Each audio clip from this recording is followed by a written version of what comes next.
What's up, everybody? How you doing? I hope everybody's doing great. Sorry about my voice. You see, I've been busy from the last from Friday, Saturday, and Sunday with the haunted house attraction here in Puerto Rico. Like I said, one of the cast members, and let's say overdone it, but hey, I'm still having fun scaring the shit out of people. Anywho, I'm gonna do something different. Since I do talk about my thoughts on different Halloween specials, why I do a video focused on one channel.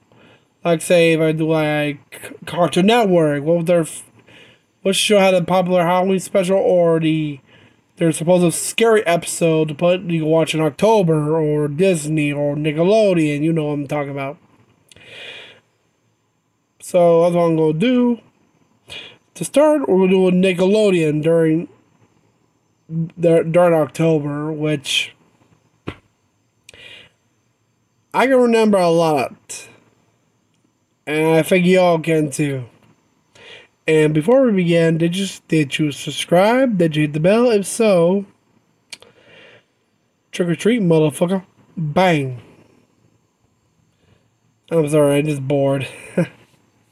So yeah, Nickelodeon, Jesus. I think back then it looks way better. If you remember the bumpers from Nickelodeon, during October, the screen art I'm using, if you know what that's from, you had an awesome childhood.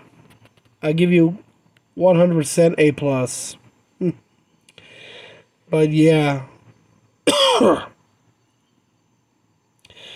You have some iconic Halloween specials back in the 90s, early 2000s. Who remembers SpongeBob back when it first, in season 1, 1999, called Scaredy Pants? Who remembers that episode? It was their first Halloween special for season 1 of SpongeBob. And it was a good one, literally. I remember it. I watched it on VHS when I was little.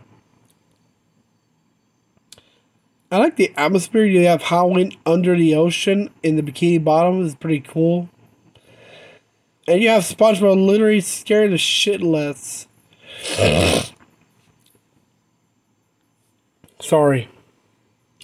After Mr. Krabs tells the story of the Flying Dutchman. Which, yeah.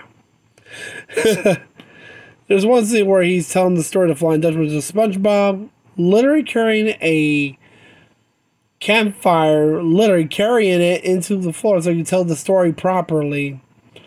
We have Squidward dressed as the Flying Dutchman and says, "I have come for your pickles."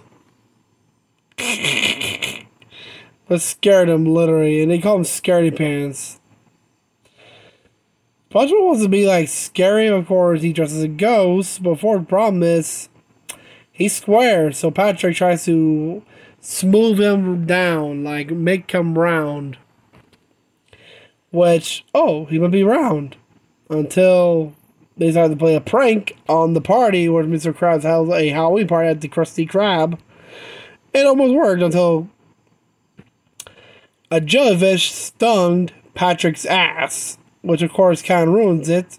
Until people was making fun of Flying Dutchman, Flying Dumpman. Until the actual Flying Dutchman appears, scaring the shit out of everybody. Of course, he sees SpongeBob's costume, explains to him that there are things that are scary, you are not scary.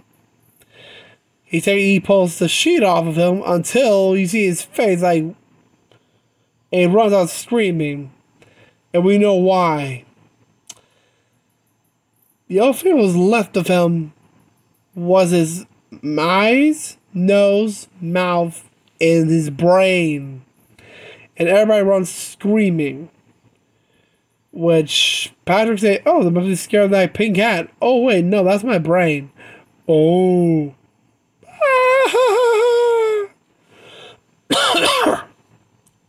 Don't worry, it'll grow back. Jesus Christ, right there. They're more afraid of seeing a brain than an actual ghost. I tell you what.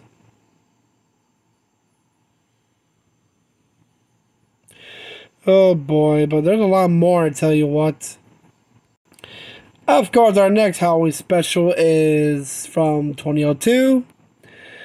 This is from The Furry Godparents, Season 2, Scary Godparents. Who knows that one? I remember this. I was in first grade when this came out. And it's the say of envy. You just want to have the best costume. But in reality, yeah. So Timmy wants to have these pumpkin bots, or the Halloween version of the Power Rangers. Unfortunately, when Cosmo Wanda tell him there's only 4 costumes that exist in the world, and guess who has them? Trixie and her friends literally bribe the judge so they can have the costume. Yeah. Of course, and guess what? Timmy's parents had in mind for his costume? A mummy, literally made a mummy, and guess who has to be the chaperone? Vicky. Because she, being greedy as fuck, had them to trick or treat for her sweet tooth. Literally. You're not trick or treating for yourself, you're trick or treating for her. Of course, he made it worse that everybody is a monster. In Timmy's mind, he thinks being a mummy would be more scarier. That backfired and made him like a mummy, yes, but not what he imagines to be. Damn. Hey. Expectation versus reality. But he didn't realize he forgot the popular kids as dressed as GoBots become the actual GoBots, which of course formed one that's about to blow up the entire planet. I already know how it ends, but I kind of like how Vicky gets greedy until she ends up with a stomach ache for eating too much candy at the end, when a bunch of candy comes running after Timmy defeats the Jagglebots. Ah, it burns! Yeah. But there are a lot of other episodes that might be both good for watching for Halloween and actual Halloween episodes. Like okay.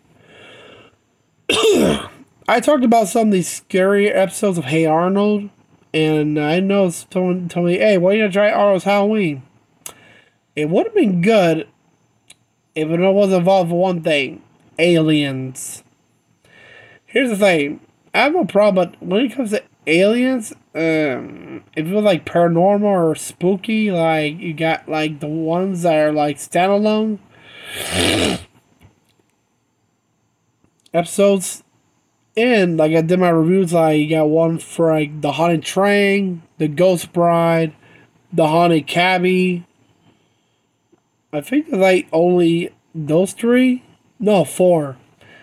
Oh yeah, and the other one, the Four-Eyed Jack. Those are more focusing on the paranormal and hauntings and folk urban legends, not sci-fi. And I kind of like those 4 better than the actual Halloween special, because like, example, take off Ghost Train that came out in season 1. Of course, Grandpa tried to tell everybody a story because everybody's bored, which it turns out to get Helga, Arnold, and his friend Gerald to explore an abandoned station. Of course, Helga wants to debunk it, thinking it's not real. Yeah, until you see an old steam locomotive passing by an abandoned station. In the end, it turned out that they went to an iron foundry, which Grandpa, when Arnold said, "Oh, you made it out there," and Grandpa said, "Well, I didn't say I made it up."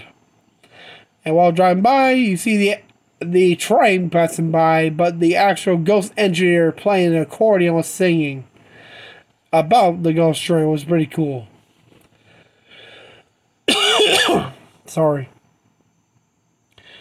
And for season 2, you have Four-Eyed Jack, which it's pretty funny. It's during the darkest story night. You see Jaron and Arnold looking through a bunch of old Hardy Boy books until they find a pair of glasses when Grandpa walked up bringing cookies made by Grandma. When he sees the glasses, he knew who they belonged to, called Four-Eyed Jack, who was a former tenant of the boarding house, who was assessed of making pressurized cooker pressurizers of cooking baked beans like over the max until a failed explosion happened, killing him instantly. And his ghost haunts the boarding house. So we get this little paranormal investigation between the two, exploring one by one. Each of the residents of the boarding house join in until he walks into the basement, where he turns out Grandpa had a hidden bathroom in the basement, which of course kind of it was not until the ending, which actually debunks Gerald's belief in supernatural, when the actual ghost of Four-Eyed Jack appears, but only getting his glasses before, and also tucking in Gerald by putting a blanket on him. When Gerald wakes up and sees Four-Eyed Jack, and guess what he says? Boo. And he just disappears. He just leaves while Gerald just screams. That's pretty funny. And for season 4, you had the Headless Cabby, which is iconic. Another iconic one for, and by famous urban legends of headless specters, horsemen, you know. It was not from Sleepy Hollow or another story of a headless horseman or headless whatever, where you have Arnold telling the story of the Headless Cabby. It looks like set during the Victorian era, like in old New York during the 19th century, by cabby driving along. You know what I'm saying, right? I did a review on these episodes 2 years ago, along with others. As I was saying, yeah, a lot of good. Okay, for this one of the Headless Cabby, it's a sleepover. Everybody's there, telling each story until Arnold tells about the Headless Cabby, which scares the freak out. Even the bully is scared of it so bad he's hiding under the table. So they go for ice cream, which of course everybody in their gym jams, which is actually pretty funny, of course. So of course they count some strange things. Some, like I mentioned the story, like the Scotty dog, a scarf, a man with a golden hook for an arm, until they encountered the Headless Cabby and the crazed woman, which turns out to be Ernie and Mr. Wu, I think. You know, Mr. Wu, the South Korean gentleman from the boarding house. After that, they all return to the boarding house with their ice cream. Ernie and Keith go back to work until you pick up a mysterious woman offering to sing a scarf to him, just like in the story, and hear a cackling laugh while the end crash roll on the background of a full moon. Damn. And this episode came out in 1999. The last two came from 96 and 97. And finally, we got season 5, the most iconic one of all, The Ghost Bride.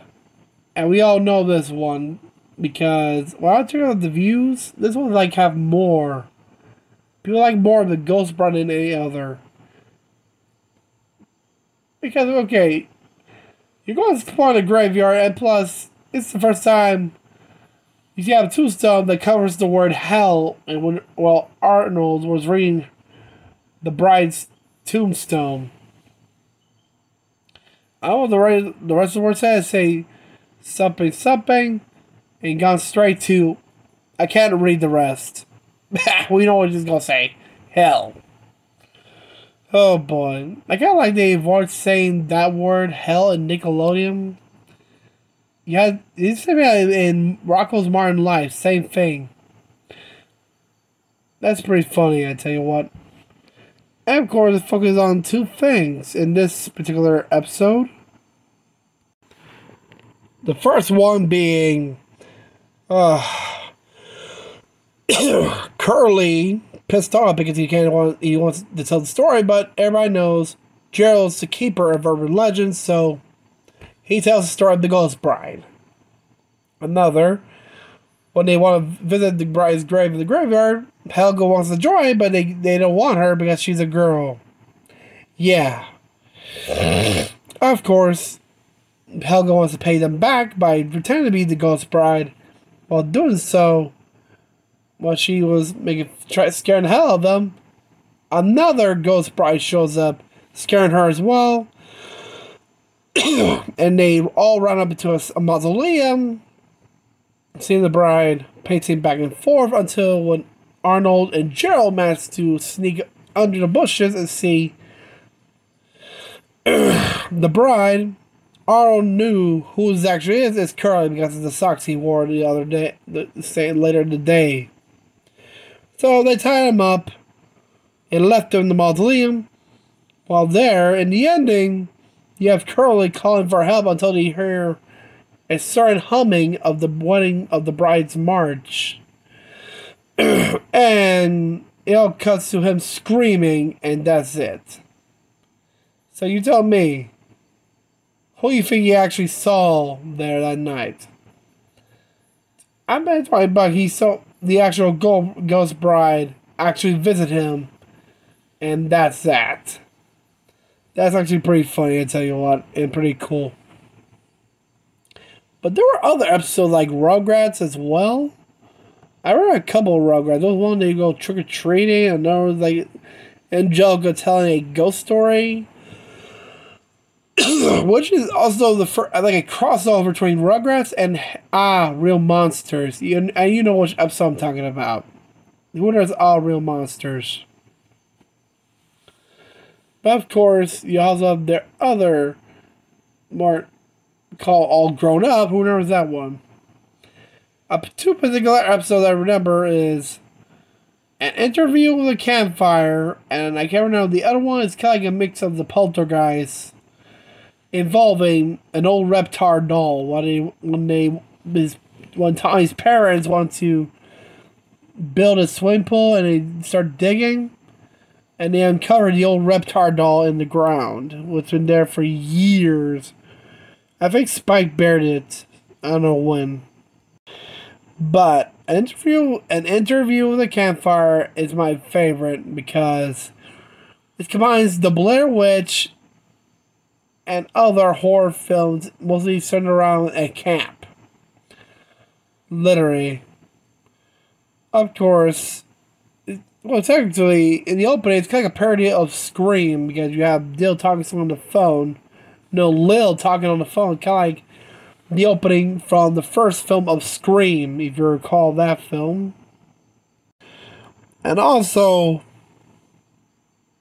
there was a scene in that special where I had to pause it because it broke the fourth wall. And he was like, wait, fourth wall? What are you talking about? When they find... Okay, when, the Rugrats, like, when they're finally found their, like, Tommy's dad, the twins' dad, and of course Charlotte. With effects of Chucky and the old diary, while Chucky... Sorry about that. As I was saying, you have this one scene where they saw the photograph and you see Dill looking at the photo. It's like, no way. What is it? It's the photo of the Edward Sandlers. So, back row, third guy on the left. It's Bean. Bean's a ghost. And they look straight at you. Like literally straight at you. fourth wall right there. When you pause it, right there, they see right through you, knowing that you know what you just saw as well. And they scream like, where'd he go? He's gone. Even the ending when they're watching the video that Tommy made back in the house, and then it shows another ending where you see me like, never got no brain or nothing. Which turns the poltergeist, no, the Blair Witch, like, lost tapes. And everybody just screamed right there, and that's that. Jesus Christ. Ooh. Damn.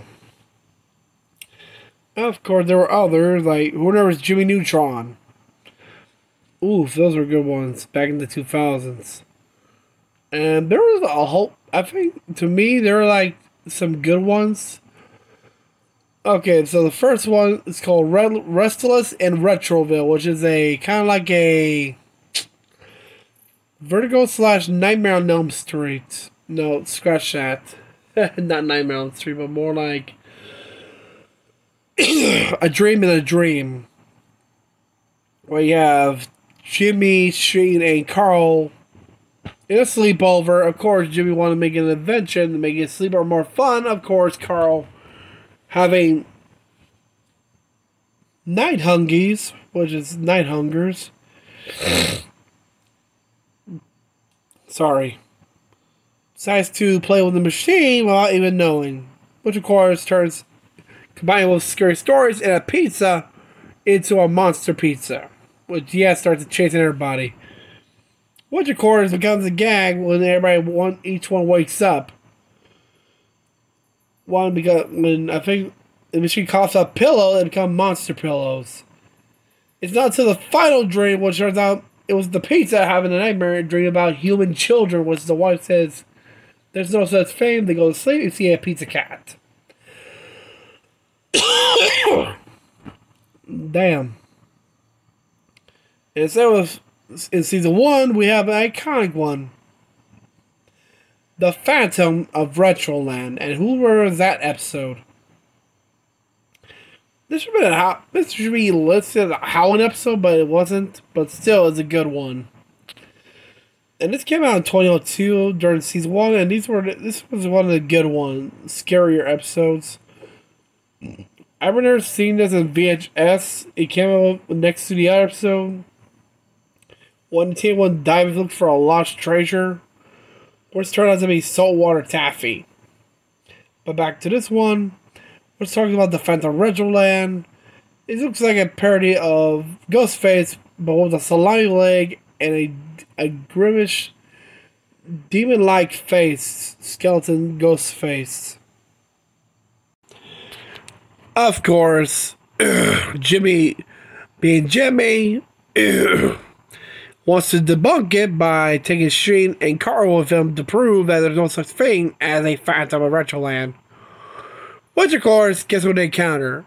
The Phantom, until it turns out to be Nick in disguise. They came another one, and guess who that would be? Cindy and Libby, because Cindy says to Jimmy, nobody likes a party pooper. Of course, she tells everybody knows it's a myth, and only Jimmy can ruin it. Sorry. Sorry about that. I was saying that another Phantom appeared as they were leaving Retroland, which looks like kind of like a glow in the dark. When Jimmy says, "Okay, whoever you are, enough's enough," he rips the cloak off, revealing a demon form, which scared the shitless out of everybody. And Carl said, "What about science? Science, run for your life!" Which turned out to be Jimmy's mom, after finding out about Jimmy sneaking out of home, using a projector to pretend that he was asleep. Meanwhile, Hugh in the back completed a list of pies in alphabetical order, which of course Meanwhile, when he started with Barry, and guess who appeared? The real Phantom, with a purplish glow, says, "What about Blackberry?"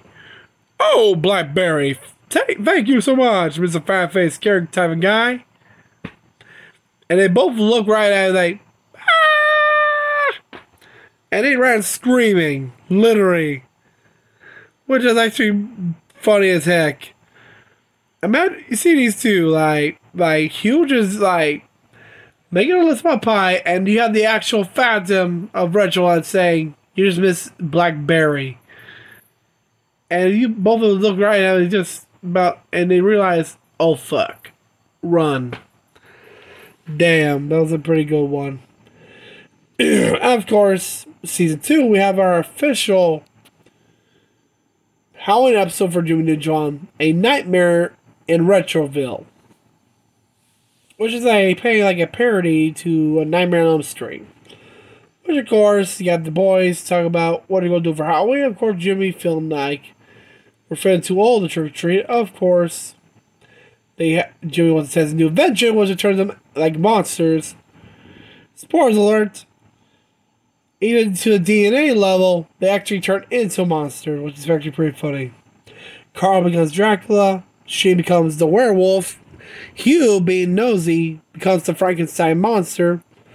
Due to the DNA changes in Shane and Carl, they turn both Livy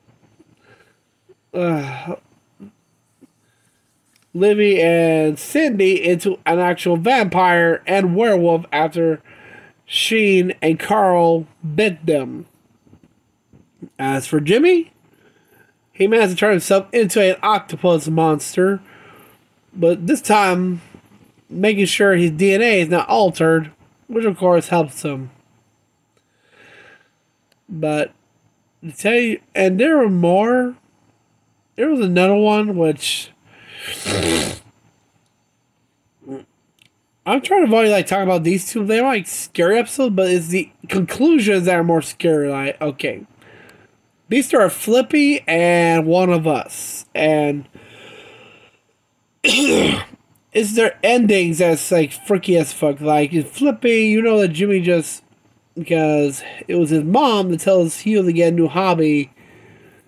Of course, he invents a chip to try to make it more funny, but unaware, it goes full Night of the Living Dummy and, well, with science, and takes control of Hugh, literally take control of his mind, literally sucking his brain out until he's a mindless husk of a body.